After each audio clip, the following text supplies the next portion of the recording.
Conseil du comité PCT Poto appelle à la candidature de Denis Sassou Nguesso à la présidentielle de 2026.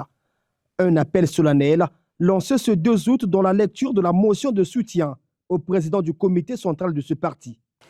Considérons que, grâce au savoir-faire et la dextérité avérée du camarade Denis Sassou Nguesso, notre pays a retrouvé ses lettres de noblesse sur l'échiquier international. Considérant sa ferme volonté de pérenniser les valeurs républicaines et de démocratie apaisée dans notre pays, nous, membres du conseil du comité du Parti congolais de l'arrondissement 3 Poto, l'appelons avec véhémence à faire acte de candidature à l'élection présidentielle de mars 2026. Ce samedi, Feriol Gassakis et le PCT Poto étaient en session ordinaire, la 3e du genre.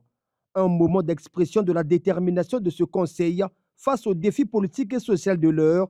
Le calendrier politique de ce parti est particulièrement dominé par 2 grands événements qui ont marqué les discussions de cette réunion, le 6e congrès ordinaire et bien entendu l'élection présidentielle.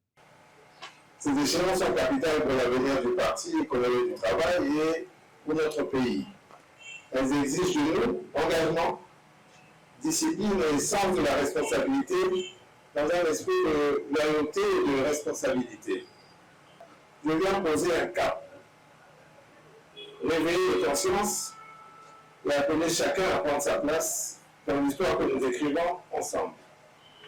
Que chacun renouvelle son engagement militant, l'appel du premier responsable communal du PCT est sans équivoque. Il exhorte à l'unité, à la cohésion et au travail pour, dit-il, faire honneur au parti et préparer la victoire. Fin de citation.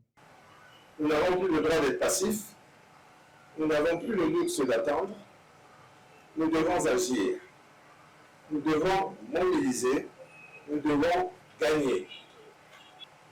Unissons nos forces, resserrons nos rangs et parlons d'une seule voix. Je nous exhorte à rester concentrés sur l'essentiel, dans l'esprit du parti et pour la réussite de nos objectifs communs.